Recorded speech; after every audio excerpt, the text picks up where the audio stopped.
Photo कब किया है। तो फिर मेरे को वो अपनी कहानी सुनाते थे, मैं यहाँ खेलने गया, मैंने अपनी टीम को इतना जिताया। तो फिर मैं भी उनको बोलता था अभी मेरे मॉर्निंग में, तो मैं उनको बोलने लगा अभी मेरे को भी लेके जाया करो अपने साथ।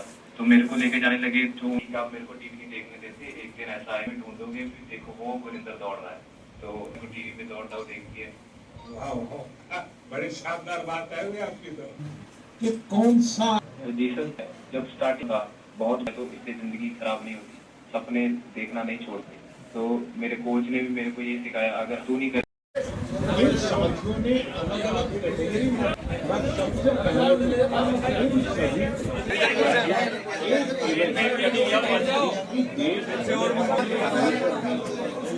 वो मोटिवेशन नहीं टूटता। अनिमेश सर मुझे तो सारे लोग बोलते थे कि जब मैं 2021 में चालू किया एथलेटिक्स, तो मुझे बोलते थे कि देख रहे कि अब मैं इस फील्ड में घुसा तो करूँगा ही। मेरे पापा भी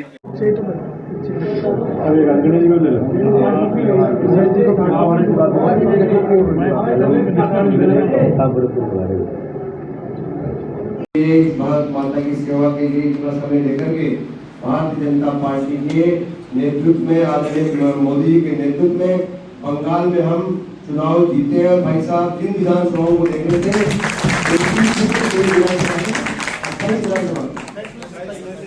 28 में से 27 विधानसभा को बधाई देता हूँ। और मैं और बधाई देता हूँ कि इस अभी नतापा चल रहा है, गर्मी का टाइम है, तो भाई साहब लगातार 20 दिन से पूरे राजस्थान में किसान मोर्चा के कार्यकर्ताओं से, भारतीय जनता पार्टी के कार्यकर्ताओं से संवाद के लिए जिलावार निकले हुए हैं। कल आप भीलवाड़ा थे, भीलवाड़ा से आप रात्रि चौपाल और कार्यक्रम करके यहाँ पधारे। मैं किसान मोर्चा के कार्यकर्ताओं को धन्यवाद दूंगा। साथ ही हमारे माननीय यशस्वी प्रधानमंत्री मोदी जी का 7 जून 2028 को 12 वर्ष पूर्ण हो रहा है।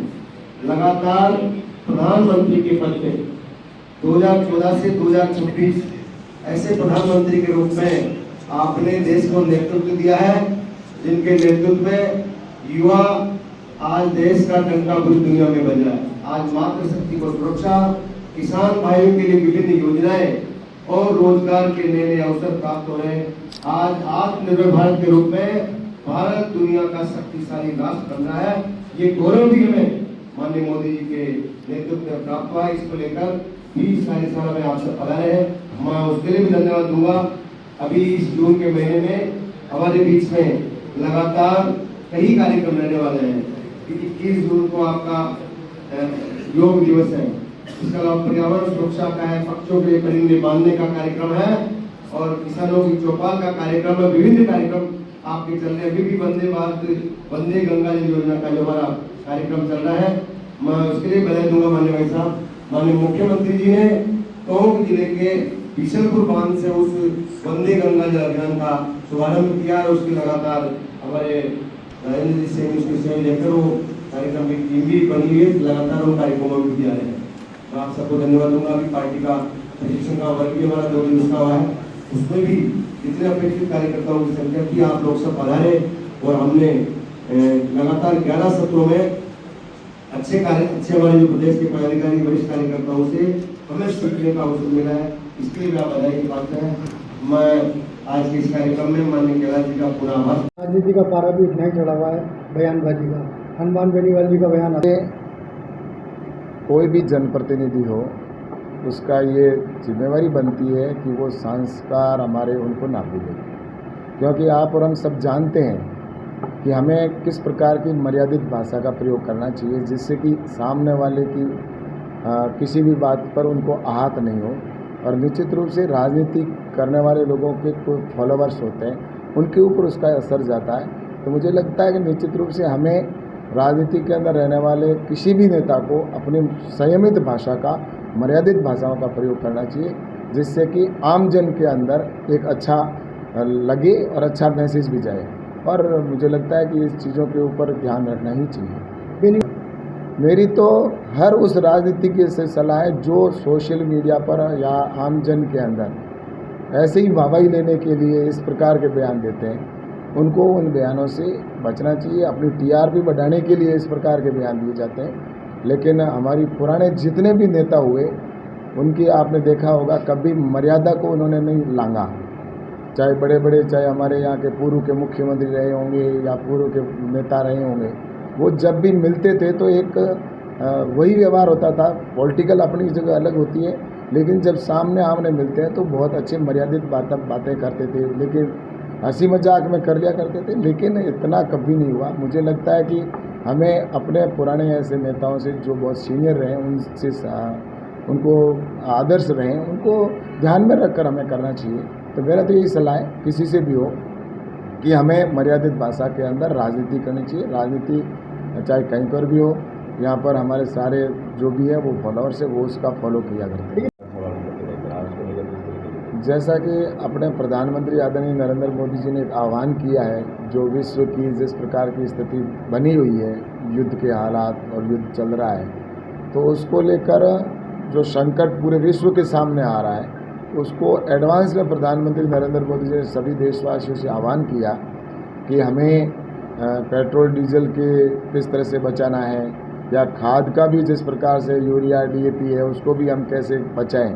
तो इसी के लिए किसान मोर्चा और भारतीय जनता पार्टी का हमारा जो संगठन है उन्होंने भी ये तय किया। अभी एक अभियान भी चल रहा है जिसके अंदर हम 5 तारीख के बाद में पूरे देश भर के अंदर हम ऑर्गेनिक पे ज़्यादा जाएं, किसान नेचुरल खेती करें, ताकि हम यूरिया DAP की किसान को आवश्यकता ही ना पड़े।